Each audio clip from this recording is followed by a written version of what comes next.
Shalom, queridos. Hoje é Isaías, capítulo 28. É só aplaudir a Jesus. Ele está fazendo essa grande obra, ele está reformando, ele gosta de reforma. Ele é tão reformador que quando ele desceu à terra, quando ele nasceu aqui, ele deixou a história dividida em duas, o antes e depois de Cristo. Então, só a ele agradecer, só ele a nossa gratidão, porque ele está fazendo uma reforma total no Ministério Apostólico Internacional Filho de Jerusalém. Ele é a palavra, como está escrito em João, capítulo 1, versículo 14. Então, ele sendo a palavra, nós estamos agarrados nele, com 3 capítulos da palavra por dia dentro dos nossos lares e um capítulo por semana com os nossos discipuladores. Que reforma tremenda, não é? Aplaudam ele, é bom dar uma, ter as palmas também reunidos aí, enquanto você está ouvindo, é bom fazer isso, aplaudir o Senhor, ele merece. Em Isaías 28, Deus anuncia que haverá em Sião uma pedra angular, e tudo que houver ali será construído sobre ela. Em Sião haverá uma pedra angular. Todos que confiam nesta fundação ou rocha jamais serão abalados. Mas quem está, mas a quem Isaías está se referindo? Como eu já disse, Isaías fala totalmente de Jesus. Ele está sempre se referindo a Jesus. Então, esta pedra angular é Jesus Cristo. Ele é o fundamento sobre o qual o reino de Deus está edificado. Se edificarmos nossa casa sobre esse fundamento, teremos uma vida tranquila, próspera e muito plena. Isto ocorre porque em Cristo Deus nos concede uma vida abundante, com seu amor, cuidado, com seu amor e cuidado, o Senhor Deus nos ensina por meio de sua palavra e através do seu Espírito. A palavra e o Espírito são os nossos professores. Aleluia. Grande é o nosso Deus. Os fortes pronunciamentos de Isaías 28 são dirigidos contra o Reino do Norte e o Reino do Sul. Em pouco tempo, o Reino do Norte cairia para os assírios, 722 a.C. Escrevendo ao povo do Sul, Isaías os encoraja a não ser como seus irmãos e irmãs do Norte.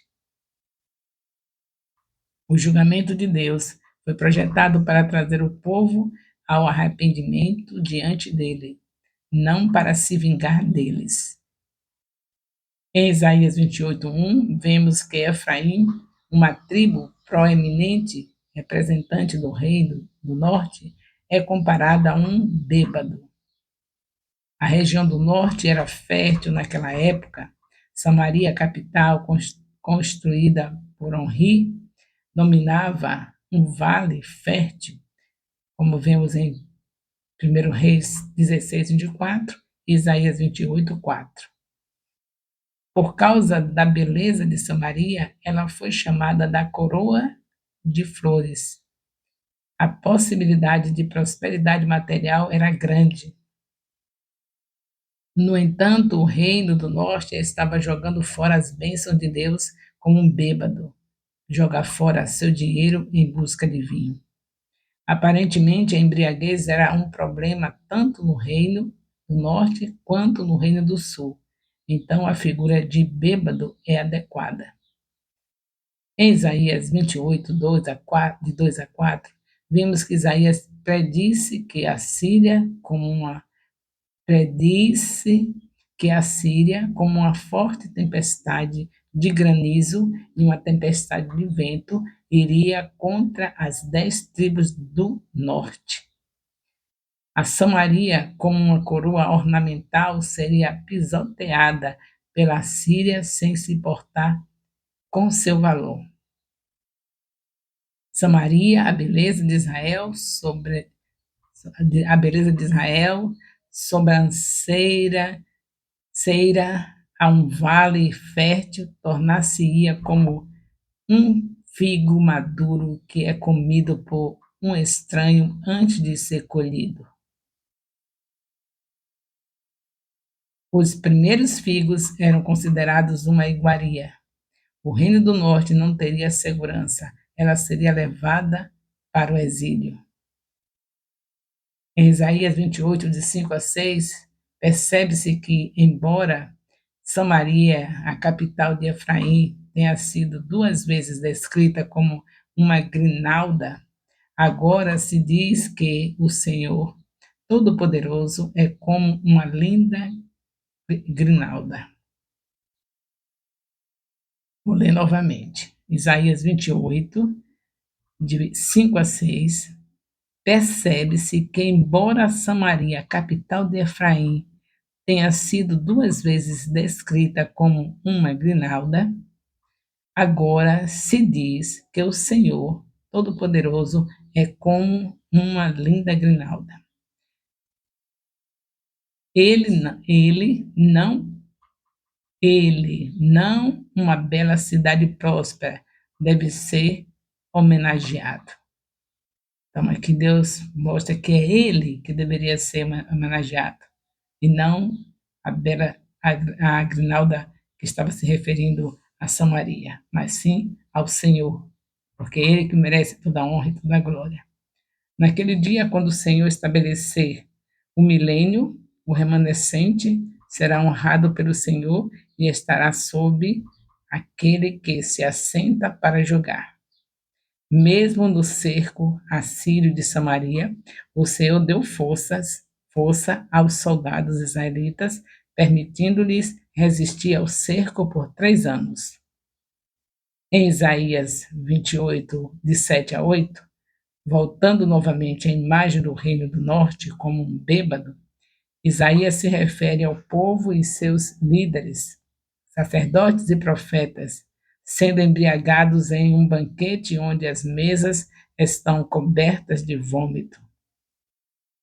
Eles estavam intoxicados mesmo quando supostamente tinham visões ou quando tomavam decisões os falsos sacerdotes. Não admira que a nação estivesse pronta para o julgamento. Numa situação dessa, tinha que estar, não é?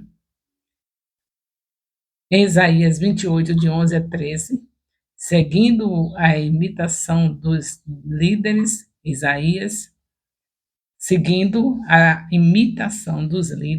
Isaías disse que se eles não quisessem ouvir sua repreensão, eles seriam repreendidos por outra pessoa que tinha um discurso difícil e diferente.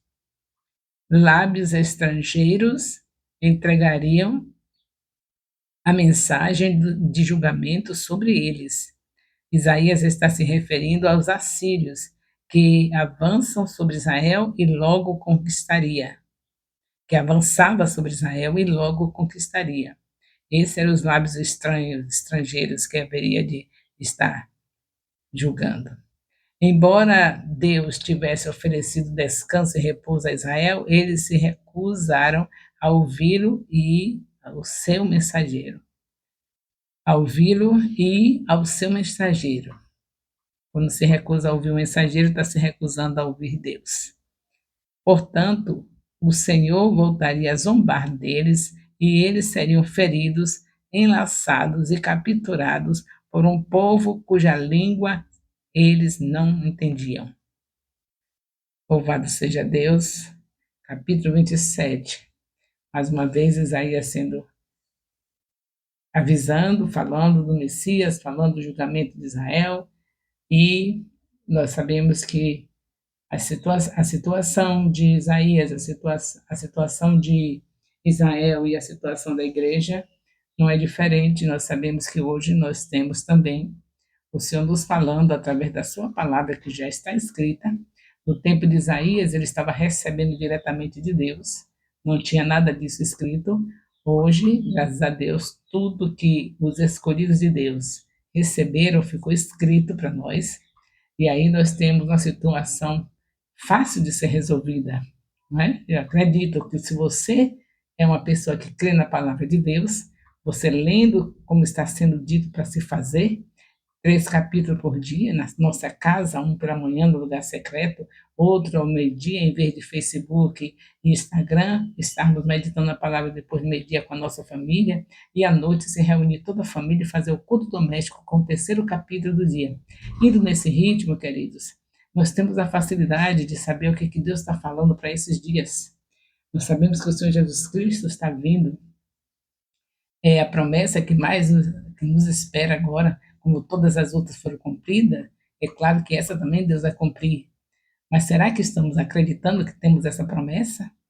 Mas se não está acreditando, eu creio que agora é a oportunidade de acreditar. Nós estamos vendo o Senhor desde Gênesis a Malaquias apontando Jesus. E estamos vendo Mateus, de Mateus até Apocalipse, mostrando que Jesus já veio, e a promessa se cumpriu, a promessa de Gênesis 3,15 se cumpriu, ele veio esmagar a cabeça da serpente, e que ele está para voltar, para buscar a sua noiva, e ele quer que essa noiva esteja adornada, preparada para ele, e não tem outra maneira de estar adornada se não for cumprindo o que ele mandou. Ele disse: ide e fazei discípulos. Mateus 28, versículo 19. Está adornada? Então tenho certeza que você está fazendo o que ele mandou, porque amigos de Jesus, como diz a palavra, são aqueles que fazem o que ele manda. Ele disse que era para fazer discípulos. Para fazer discípulos, você vai, ganha, você consolida, você discipula e envia. Para quem você vai fazer isso? Para as almas perdidas que estão na sua frente. O Senhor te capacitou com estudos da palavra desde maio de 2023, que esse ministério não faz outra coisa que não seja estudar a palavra. Então, estamos capacitados para ir atrás daquele parente que está nas mãos de Satanás, para libertá-lo com a palavra de Deus, falar para eles que Jesus Cristo é o caminho, a verdade e a vida, ninguém vai ao Pai senão por ele. João capítulo 14, versículo 6. Você fala a palavra e você ora para a pessoa, porque quem convence é o Espírito Santo. Então, onde está o seu parente que você já falou? Já foi convencido? Se foi, glórias a Deus. Traz para o discipulado, traz para a consolidação, continua a obra e depois entrega ele pronto para o Senhor Jesus. Não se esqueça que o melhor de tudo é fazer 12 discípulos como Jesus fez. A Bíblia diz que nós devemos imitá-lo, andar como ele andou. E ele entregou o seu Espírito para que nós possamos andar como ele andou. Ele não nos deixou órfãos, ele entregou o seu Espírito para nós andarmos como ele andou. Ele não está pedindo uma coisa que não possa você fazer e nem eu. Só se ele pedisse e não desse o Espírito, o mesmo Espírito que trabalhou em Jesus na terra, que fez ele garantir o sucesso de 12 homens que ficaram encocados com a sua palavra, porque ele passou o tempo todo ensinando, ganhou e consolidou, discipulou e enviou. A palavra chegou até nós por isso. E ele não nos deixou incapacitados de fazer o mesmo, porque ele mandou o seu Espírito. Você é filho de Deus, você tem o Espírito Santo, então o nosso dever é fazer o que ele mandou, porque além de filho, ele quer que sejam amigos. Vós sois meus amigos se fizerem o que vos mando. Então, louvado seja Deus por esse comando do Senhor, que ele está mandando, mas ele garante, ele está conosco. E você vai deixar o seu parente ir para o inferno só porque ele não quer nada com Jesus? Você vai e fala novamente. E aí, pronto, deixa o Espírito Santo trabalhar. Se ainda não der sinal, você vai novamente. Enquanto esse parente abrir a porta para você, você tem por obrigação falar. Se ele fechar a porta, não quiser mais receber, o Senhor Jesus também falou que para esses que não querem receber, bate a porta na cara, que a gente até sacode a sandália dos pés. Mas você não tem o direito de dizer que não vai falar novamente quando ele recebe você para ouvir, só ainda não se decidiu, mas está recebendo, você vai falando, porque faz a obra do Espírito de Deus. Não sou parente, mas as colegas de trabalho, como é que estamos? A gente vai dar desculpa que eu estou trabalhando, não posso falar. Pode, você pode falar. Não tem o descanso do almoço? Não tem o horário do almoço? Toda empresa dá o horário do almoço. Naquele momento, você aproveita, a palavra não volta vazia. Se você disser para essas pessoas, ou para uma ou para todos que estiver presente no local, que Jesus Cristo é o caminho, a verdade e a vida, e ninguém vai ao Pai senão por Ele, você já disse tudo. E o Espírito Santo é que vai convencer. Aqueles que são escolhidos por Deus, ao ouvir essa palavra, eles vão sentir algo diferente no coração. E quando você menos esperar, está aquela pessoa convertida. E aí agora você pergunta se essa pessoa quer ser consolidada. E com certeza, se ela se converteu mesmo, ela vai querer. Aí você consolida, depois pega os vídeos que você estuda hoje, o amanhã é você levando as pessoas a estudar. Então você vai ver com a sua líder de congregação o vídeo e começa a enviar vídeo, Gênesis 1, aí marca o horário para você conversar sobre o assunto. A pessoa já ouve, o questionário já vai junto, responde. Quando você chegar para se reunir com essa pessoa ou com essas pessoas, eu espero que você já tenha 12 discípulos, aí você vai fazer o mesmo que hoje estão fazendo com você. Ouvir os comentários e ver se as respostas do questionário são corretas e assim prosseguir nessa obra maravilhosa, a mais importante que temos que fazer, e Jesus Cristo vai nos encontrar assim. Essa é a nossa maior alegria, que Ele vai nos encontrar fazendo o que Ele mandou, porque nós somos os seus amigos.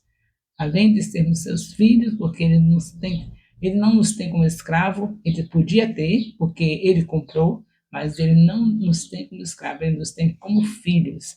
Então, glorifiquemos a Ele, vamos ser amigos dEle, fazer o que Ele mandou.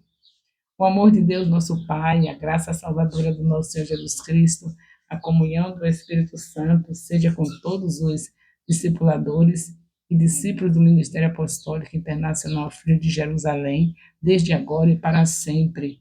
Amém. Louvado seja Deus.